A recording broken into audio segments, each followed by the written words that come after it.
Our stories matter. The stories we tell ourselves about ourselves, the stories other people tell about us, the stories we are told about ourselves all matter.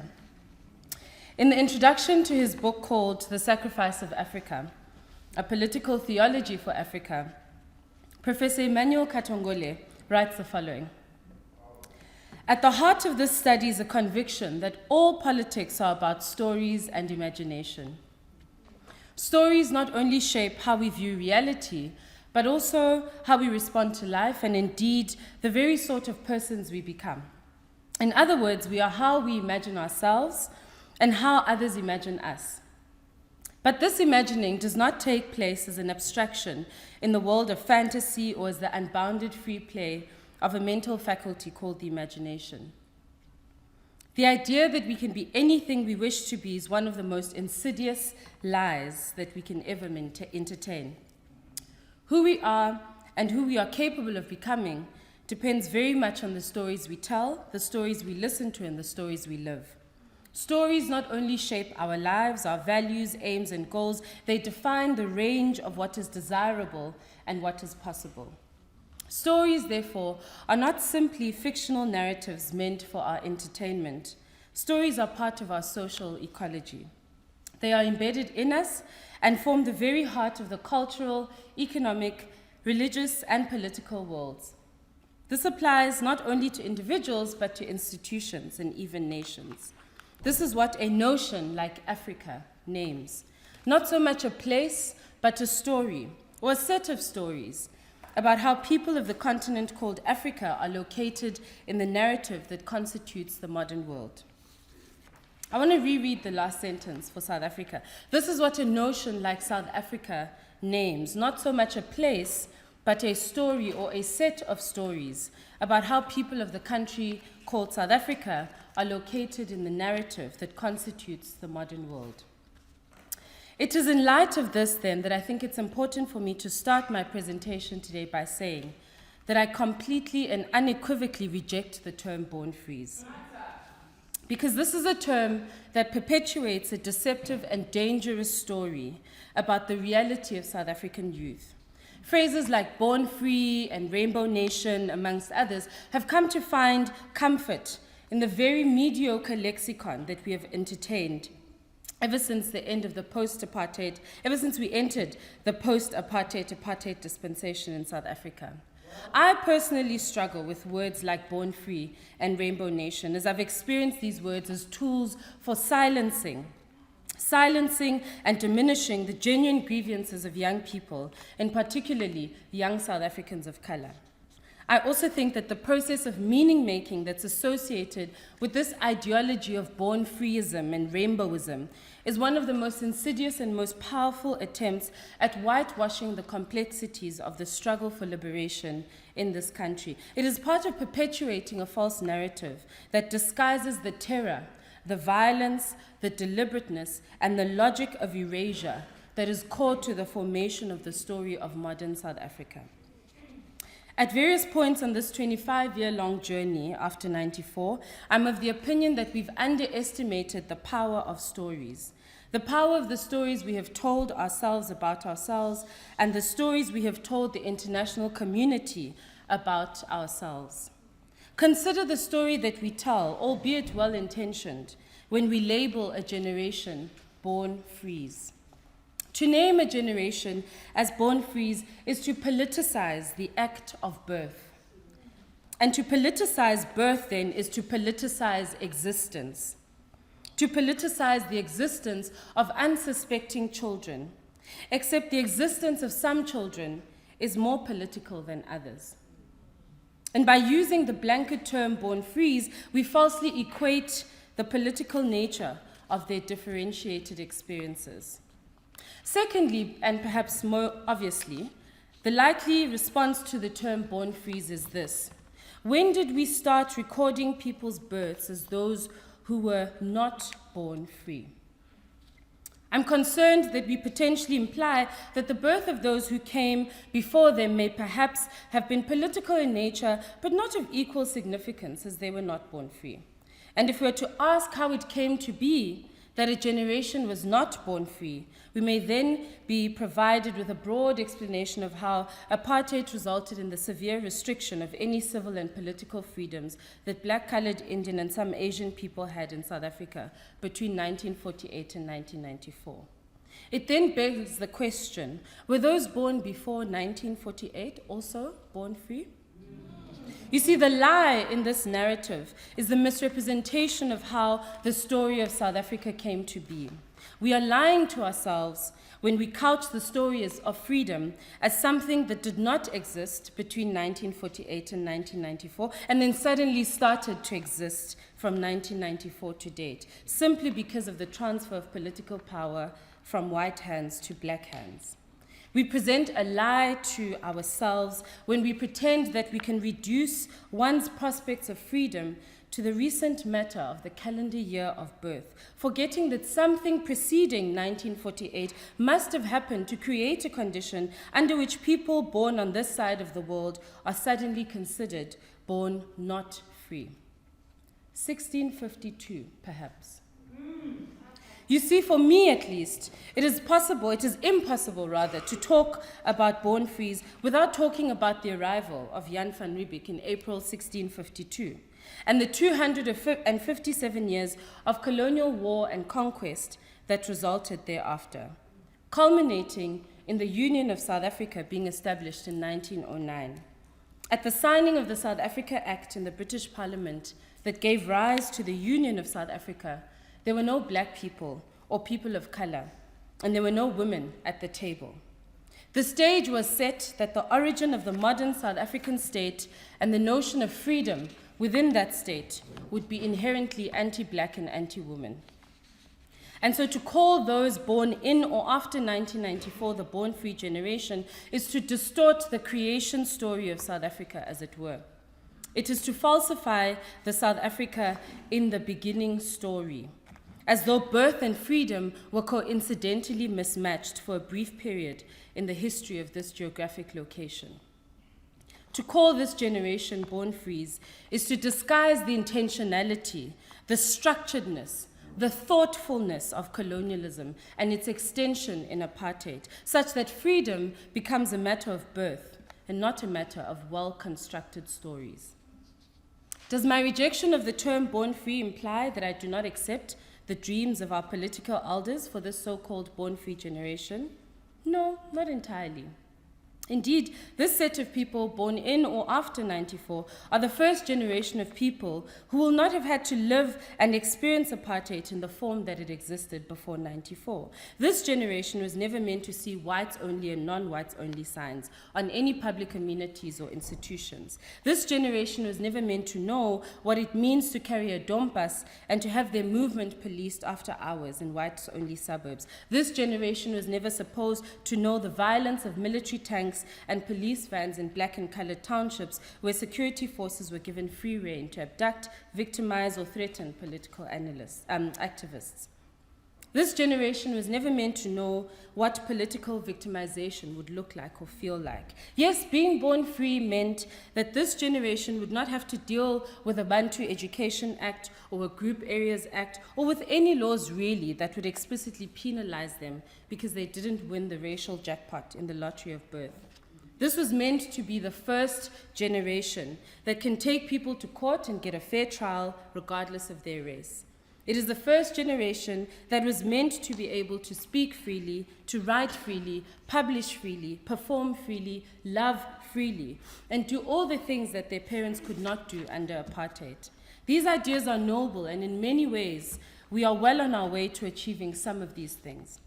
However, I still contend that this title of Born Frees has become, to borrow from Thomas Sankara's words, a paradise for some and a hell for others.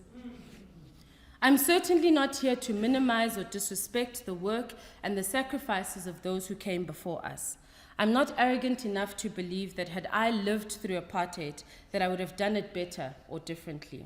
I believe that our elders have done their part to the best of their ability with the resources and the knowledge at their disposal at the time. Mine is to suggest that part of coming of age, part of turning 25, part of the labor of reflection is learning to entertain nuance, learning to hold the tension of gratefulness and critique at the same time.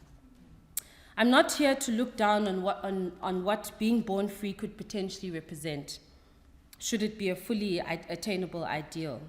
I'm just rejecting the name this generation has been given, and I'm simply here to advocate for the opportunity to name ourselves. Indeed, the born-free generation was meant to be the generation for whom a practice of democracy would be normal.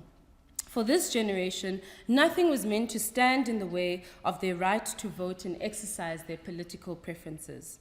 We forget, though, that at the very core of this born-freeism is an alignment, a deep alignment and commitment to democracy within the confines of the nation-state. And democracy, my dear friends, is many things, but it is not freedom. We typically understand democracy to simply mean rule by the people, that everyone gets a chance to choose who they want to represent them in political authority. However, if we do our homework and consider where we are coming from, we will find that in the last 400 years or so, the definition of people, those who are considered to be human beings, has always been up for debate, especially when that definition of human being had to be applied to an African body.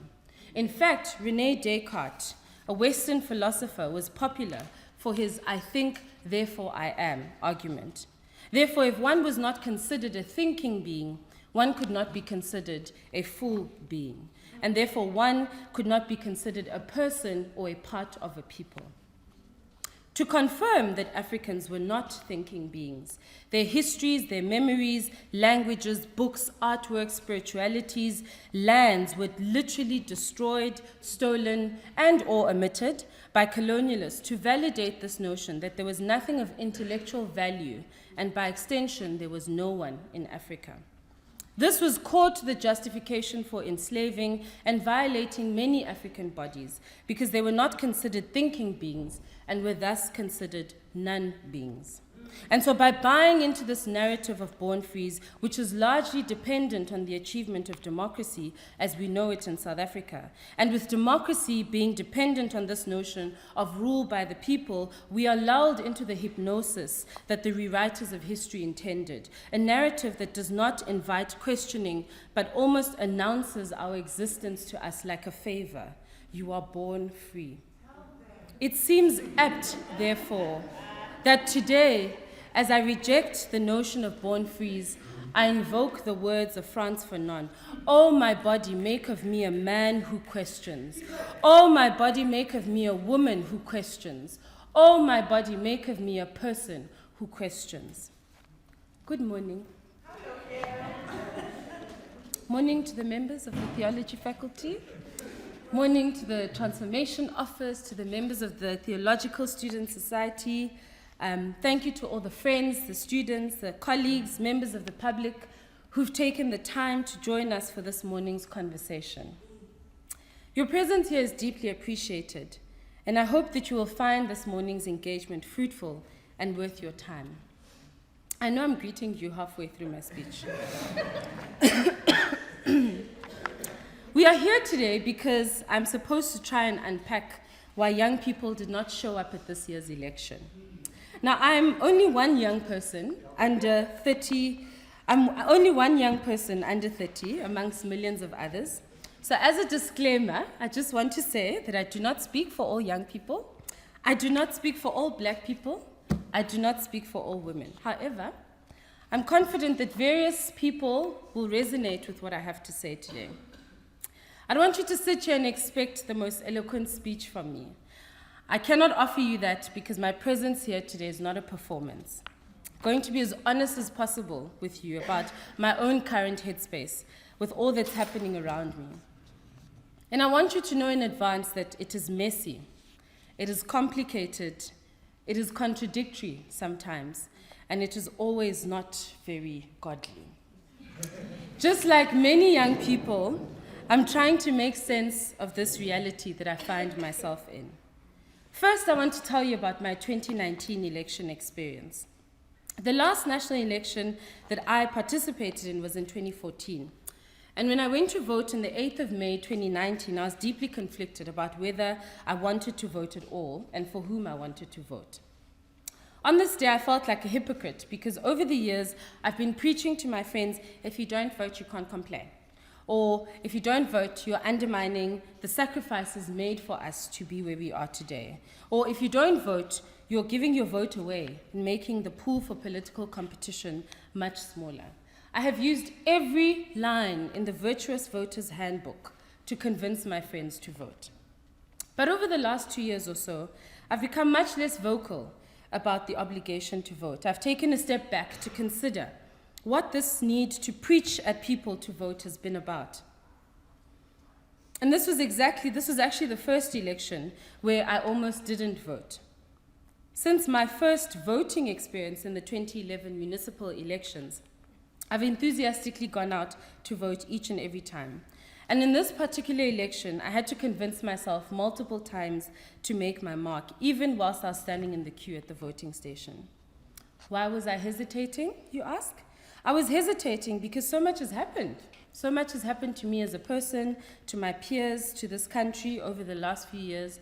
And as I considered who I would vote for, I was deeply disturbed, knowing that my vote was perhaps part of a bigger PR exercise for South Africa, the supposed darling of reconciliation all over the world. This production was to show international observers that we do know the meaning of democracy, that we know how to make political choices and stick with them. It was an exercise in showing ourselves that no, we're still good, we're still the Western teacher's pet, and that where possible, we were much better than our other African counterparts, whose elections are slightly more eventful than ours. This voting exercise in South Africa, in my opinion, was a big boys' public masturbation exercise. It was not about the people of South Africa. It was about whose instrument was bigger and who would be chosen for the less than ideal but inevitable marriage between the electorate and the politicians.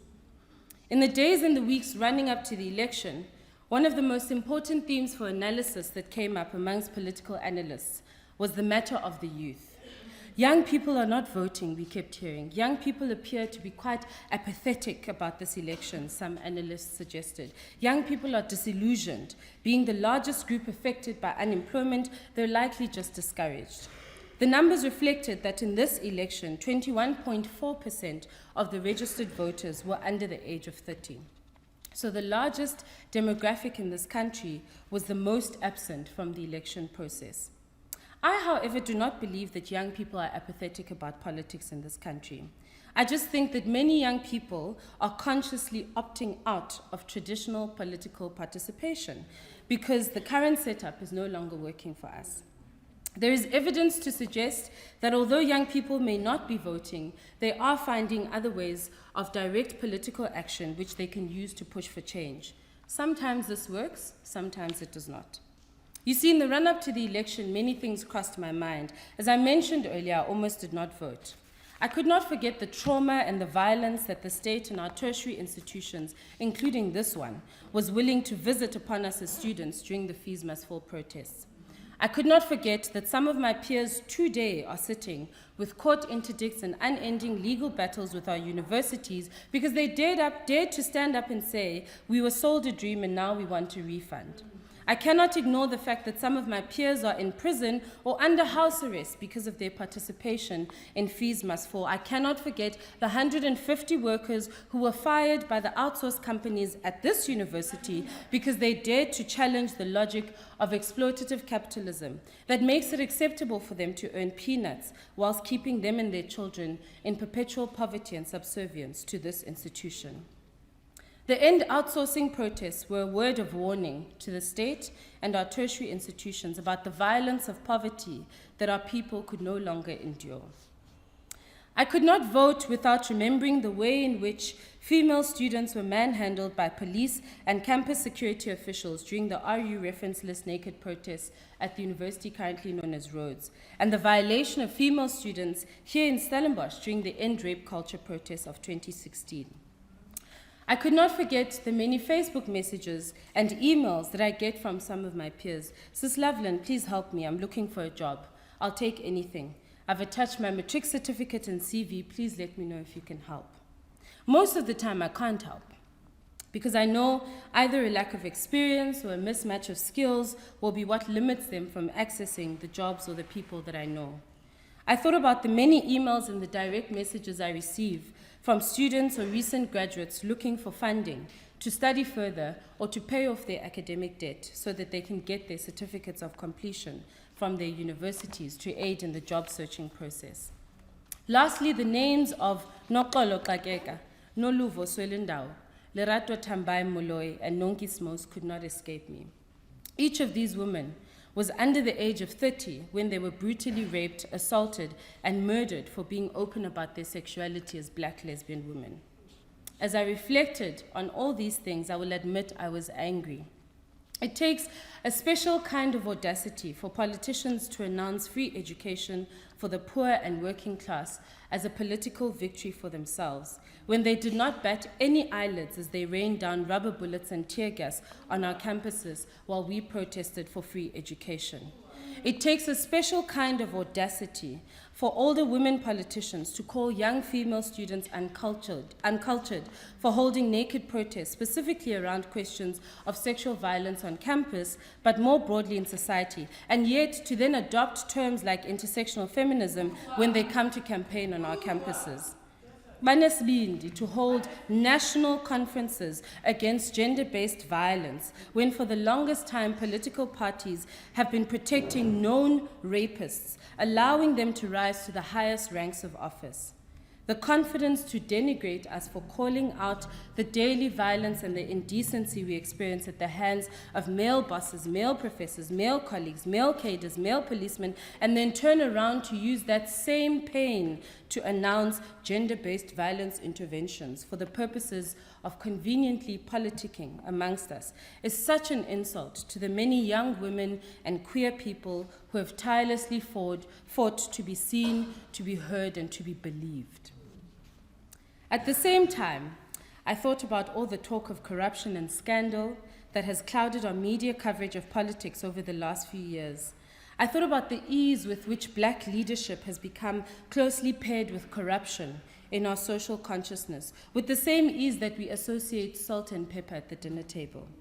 I sit and I think about the campaign of misinformation that has prevailed in this country, such that corruption is corruption when done by black people, but it is labeled a financial reporting irregularities or illicit financial flows when it is done by white people. I think about how apartheid as a form of corruption on its best day is not the mainstream narrative, and the continued economic apartheid that we see today is hardly referred to as an evolution thereof.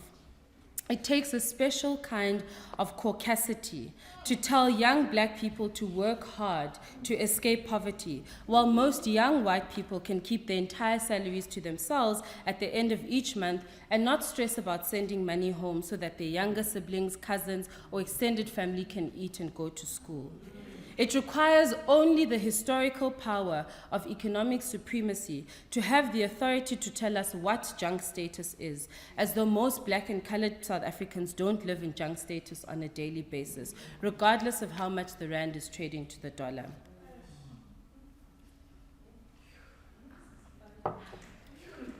And so yes, by the time I got to the ballot box, I was not so much frustrated about whether my vote would make a difference or not, as many analysts have suggested that that's actually what's holding back the youth vote. No. On the contrary, I was frustrated by the audacious hypocrisy that many, not all, but many of our political elders in this nation, black, white, colored, Indian, bonke, have displayed when it comes to the lack of integrity and the inconsistency between their words and their actions. It has become a classic case of a parent unfortunately telling their child, do as I say, not as I do, oftentimes to the detriment of both. You see, all the matters that I've raised here today seem like a conflation of issues. It seems like I'm taking out all my frustrations at the ballot box. And yet for me, these things are not disconnected. I cannot talk about freedom without talking about justice in terms of access to quality and decolonized education. Because what is the point of an education that causes a black child to hate themselves and to see success and superiority only as proximity to whiteness? What is the point of an education that separates us from our communities and our families and limits our ability to situate ourselves in a history that is textured by more than just slavery, colonialism, and apartheid? It may not be called Bantu education anymore, but in many ways the price and the content of this education still perpetuates the same outcomes. I cannot talk about freedom without talking about adequate healthcare that makes sufficient provision for mental illness, because what is the point of having healthcare that is concerned with the body and not the mind which inhabits it? I cannot talk about freedom without talking about the right to love who I want to love and to have autonomy over my own body. I cannot separate gender justice, sexual and reproductive rights from a conversation about freedom. I cannot talk about freedom in this context without talking about the opportunities available for dignified employment, not exploitative employment. I must talk about the neoliberal capitalist logic of value that assumes everyone has a price. And as long as the price maintains market efficiencies, then we don't have to care about whether people experience dignity or not. I cannot talk about freedom without talking about the fact that we still live in highly segregated neighborhoods and that success for many of us young black people means moving out of the township or moving into better, whiter suburbs or complexes. There may no longer be blankers and knee blankers signs up around us, but the effects of apartheid spatial planning persist today. I see it when I drive on the highways in Johannesburg and Cape Town. In this country, it is typically one road, one railway line, or one block that separates affluence from poverty, dignity from indignity, human being from non-being. Truly and absurdly, depending on the year you were born, you will be considered born free, regardless of which side of the highway or the railway you were born on. As I made my way to the voting booth, I could not help but think that surely there has got to be more than this. Is putting a cross on a piece of paper every 5 years the only way that I can make my preferences and my grievances known to the people that claim to have leadership in this country? Despite my reluctance, I did vote. I voted because I felt I had to, not because I wanted to, or because I was particularly inspired by any of the political party options on the ballot paper. I voted because I felt stuck in the tension between the fact that I would rather choose to opt out of the system entirely if I could, and the fact that I felt guilty about not showing gratitude through my vote for the sacrifices made for me to be able to exercise that choice in the first place. I know that myself and many others are disappointed at some of our political leaders for what we perceive to be their lack of dynamism and integrity to the causes that they so feistily fought for. We're at a loss for words for how racism, poverty, femicide, homophobia, xenophobia, and other social sins are thriving under a whole entire black government who have lived through and known oppression so intimately. And then we remember that our political elders are fallen heroes, not our eternal saviors, and they are just as susceptible to what Jean-François Bayard calls la politique du ventre, a phrase meaning the politics of the belly. Our fallen heroes are just as susceptible to the politics of the stomach as those who came before them. They're just really terrible at hiding it. So as you can hear, everything I think and feel about democracy, freedom, responsibility, it's complicated and it's messy. And perhaps this is an appropriate mirror of what is happening around me. The stories we are telling and the stories we are living do not add up. We need new stories. We need to be a lot more active in choosing what kinds of stories our bodies will be invested in, as Professor Katangwele suggests. We need stories that challenge the dominant narratives that shape our current reality.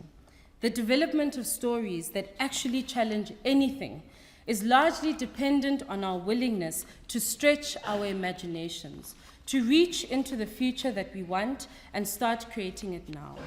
It requires, for example, that we do not accept the inevitability of poverty and inequality, or of race and racism, or of perpetual suffering of people.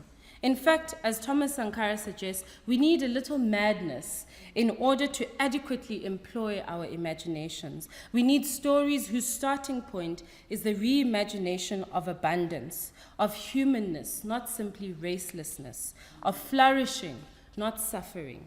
As we consider this, let us remember that stories are not only meant to be told or listened to, stories can be lived and performed. In fact, this living quality of stories is what makes them so powerful. We need stories that center solidarity and stories that center the collective practice of remembrance. On stories that center solidarity, I think of the importance of training ourselves and those within our circles on the practice of seeing and reading from the perspectives of others. Stories that center solidarity by their very nature decenter privilege and power. I will never forget the day that we occupied what is known as the Admin B building. Then we had named it Winnie Mandela House. This was October 2015. The story we were performing then was a story of reclaiming and rewriting this history we were living, a story in which the logic of being kept out of one's future because of unaffordable fees was no longer tolerable. Indeed, our intention for occupying was simply to request an open meeting with management to question the proposed fee increase, which prior to then had already been rejected by Student Parliament and the SRC. Following several failed attempts to engage management, the time had come for us to decide the next step. The sheriff had already come and served us what we later discovered was an irregularly obtained court interdict in the middle of the night, and he told us to vacate the building before the next morning. We refused to leave the building, but we offered ourselves up for voluntary arrest. For some reason, the sheriff would not arrest those of us who remained in the building. And so by 10 o'clock on the morning of the 20th of October 2015, the riot police and the men in black, who I see are still employed at this university, had all gathered outside the building to forcefully remove us. As the tension built up, a number of staff members gathered outside the building to protect us. They formed a human chain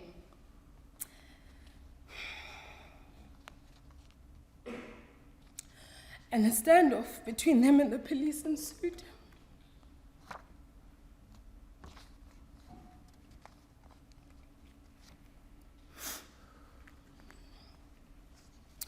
It was mostly the staff members of color, although some white staff members showed up to support us as well.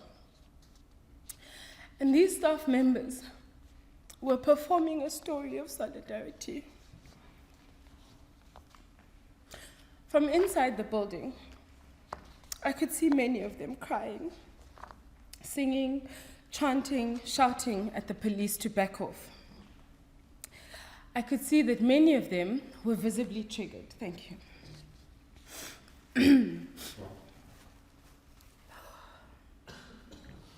I could see many of these staff members were visibly triggered, as the sights on campus during Fees Must Fall reminded them of their all too recent and too violent memories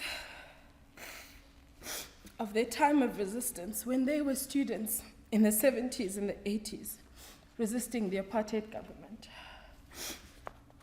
For many of the staff members of color, it was an almost incomprehensible time. One particular staff member said to me a few weeks later, "Was this really happening to us again? After everything we've been through, after all the years that we've spent at this university." Indeed, for many staff members who supported Fees Must Fall, there was so much to lose. There was so much on the line. Many still have not recovered from this trauma and betrayal that they felt from their employer. Many lost their jobs or were sidelined under the guise of herstructurering. Many, in different ways, were slowly pushed out to make an example of them, to immediately send a message to other staff members that this institution perhaps is not the place to perform a story of solidarity with the ungrateful students of color that this bastion of privilege was begrudgingly accommodating.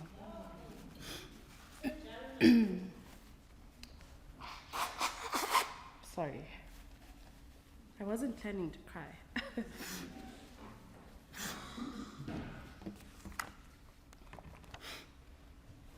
It would be too easy to gloss over the sacrifices that the staff members of this institution made for us during Fees Must Fall, and to summarize it purely as solidarity. No, in fact, what these staff members taught us, perhaps unknowingly, was that you were willing to model with us the madness, the commitment and the sacrifice required to shape the present according to the imagined future possibilities that we were trying to bring into our reality. You modeled for us that you were willing, as you had done before, to dream beyond yourselves and recreate a new story. It has taken me a while to find a platform as public as this one, to thank every single staff member who stood in solidarity with the students of Fees Must Fall over the last few years. Every form of resistance, whether it was teaching decolonial material in your classes, or physically showing up at the protests, or financially contributing to feeding and supporting students' personal expenses, none of it went unnoticed, although sometimes it may have felt that way. You did not have to, but you did it anyway. And for that we are grateful. We have not and we will never forget you. But imagine then a South Africa where public servants like ministers and members of parliament would not be allowed to send their children to private schools or use private medical aid. Imagine these public servants embracing a solidarity with the broader South African population, such that if ordinary South Africans cannot get quality primary and high school education, then their children cannot get it either. If ordinary South Africans cannot get adequate healthcare at public hospitals, then they cannot get adequate healthcare. If ordinary South Africans cannot have clean drinking water, then they cannot have bottled water at Parliament and cabinet meetings. To center solidarity in the narrative of the political exercise of power in this country would be to display a level of commitment and sacrifice to the South African people that would reflect what it means to see from below. In his letters and papers from prison, Dietrich Bonhoeffer thoroughly engages this concept from above and below, suggesting we have for once learned to see the great events of history from below, from the perspectives of the outcasts, the suspects, the maltreated, the powerless, the oppressed, the reviled, in short, from the perspective of those who suffer. The thing about solidarity is that it is not cheap. Solidarity is expensive and it hurts. But solidarity can foster the most unexpected forms of creativity, which can benefit a whole society. Such stories of solidarity, then, perhaps provide an alternative story to the false equation of democracy and freedom. If the people are to rule, then let their lived experiences rule and be embodied by their leaders until they are personally affected enough to sufficiently change the material conditions of the people. Stories that center solidarity are stories that engage in revolutionary praxis. Dr. Lebogang Peko, an activist and academic, makes an important distinction when she talks about remembering. On the one hand, she speaks of remembering as in to recall things from memory. And on the other hand, she speaks of what it means to remember, as in to put something back together. This is a very useful difference to consider when we think about what it means to center remembrance in our stories.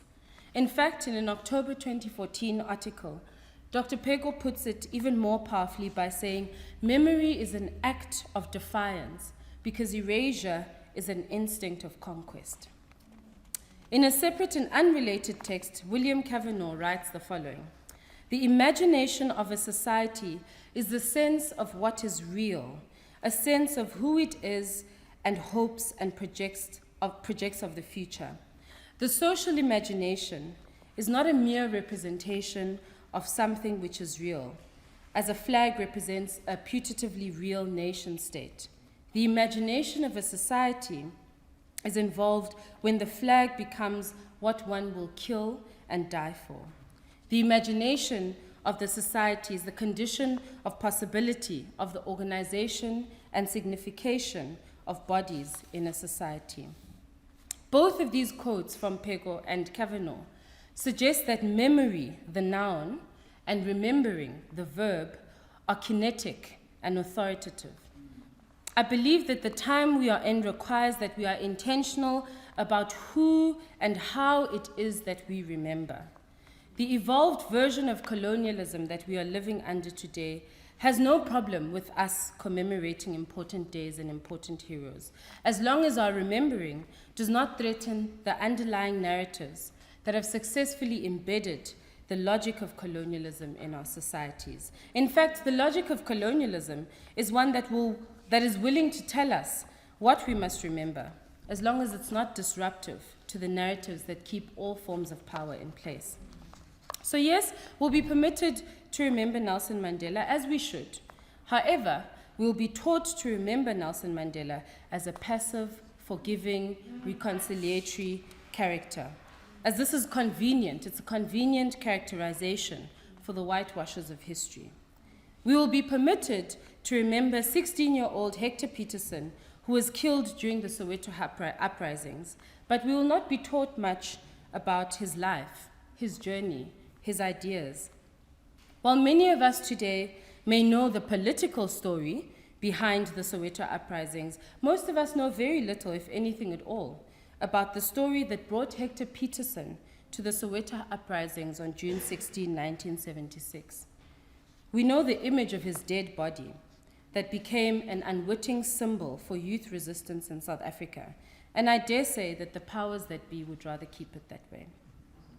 Imperfect as it was, had the documentary Winnie not been screened on television, we may have been left to leave Nomzamo Madikizela Mandela in our collective memory as the unsavory, embarrassing, hypersexual ex-wife of Nelson Mandela, who was also a violent murderer of children.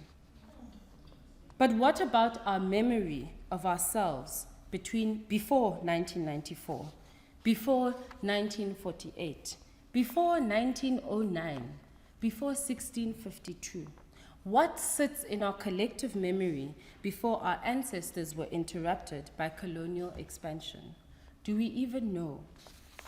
Do we know the story of ourselves? Are we aware of the mathematical knowledge and prowess of the Basotho and the Swatis that was unconnected to their contact with Europeans? Is there any space in our collective memory for the scientific inventions of the Egyptians and the innovations of the people of the area we now refer to as the Congo? Do we remember our ancestors as savages or as strategists? By whose name do we call them? I'm a firm believer that black and brown people deserve so much more than to be forced to remember themselves only as slaves and indentured servants to colonizers. We deserve so much more than to be forced to remember our foremothers only as sexualized subjects of violence and violation. We deserve so much more than a history of conquest, as though we were passive participants in our own subjugation. We deserve the right to remember ourselves, our parents, our ancestors, as people who fought viciously and valiantly to keep their land, their families, their cultures, and their communities safe and protected. We deserve the right to remember them not only as fighters and warriors, but as thinkers, as philosophers, as doctors, as taxonomists, as pharmacists, as counselors, as midwives, as people who held these titles and practiced these roles long before these jobs were given names and a price in our neo-colonial economies. Did our people not heal themselves and treat their own illnesses? Did our people not know how to resolve conflict in their communities and manage their feelings and thoughts and relationships before Freud came along? Did our people not know how to birth their own children and perform their own medical operations before modern medicine came along? Could our people not tell you the difference between plant and animal species that they coexisted with in nature? Did we not have any priests and priestesses who were custodians of our spirituality? But you see, these questions are an affront to the colonial politics of memory. For the colonial politics of memory assume, as Basil Davidson suggests, that Africans had no previous experience in social existence that could serve as a helpful starting point in what was seen as a civilizing project of colonialism. As a result, Africa remained a continent without history until our rivers, our lakes, our animals, our places of worship, and our people were discovered by Europeans. This is the arrogance of colonial memory, that we now in mainstream discourse characterize time in Africa in pre-colonial and post-colonial periods, as though African history and existence can only be defined by when Europeans came into contact with us, such that Europeans gave us history. We deserve the right to put our stories back together as a way of putting ourselves back together. That, for me, is a critical part of freedom. Remembering the full story of who you are and where you come from through the eyes of your own people. But it is on us, especially this generation, with all the technology and information at our disposal, it is our responsibility to remember ourselves and embed this remembrance in a sustained practice of memory with a community of people who are just as committed and convinced about the importance of this practice.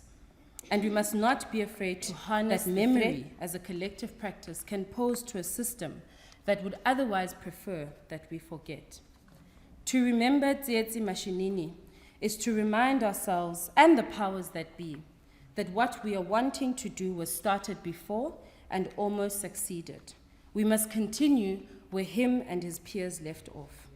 To remember Ashley Creel is to remind ourselves that the leadership we want to demonstrate must be a leadership that knows something about self-sacrificing love, and to challenge the contemporary narrative that leadership by Black and colored people has always been about money and greed in South Africa. To remember Kratoa, the interpreter, the negotiator, the strategist who navigated deeply complex and conflicting situations, is to challenge and threaten the deceptive notion that colored women have low cognitive functioning due to a lack of education and unhealthy lifestyles. I want to end with this. In his speech on the 4th anniversary of the revolution, Thomas Sankara noted, "You cannot carry out fundamental change without a certain amount of madness." In this case, it comes from non-conformity, the ability to turn your back on old formulas, the courage to invent the future. It took the mad men, and I choose to say the mad people of yesterday, for us to be able to act with clarity today. I want to be one of those mad men. I want to be one of those mad people. We must dare to invent the future, and so I wish for my generation a good dose of revolutionary madness, intellectual clarity, and a strong sense of sacrifice, love, and commitment for us to create the future that we want to see today. Thank you.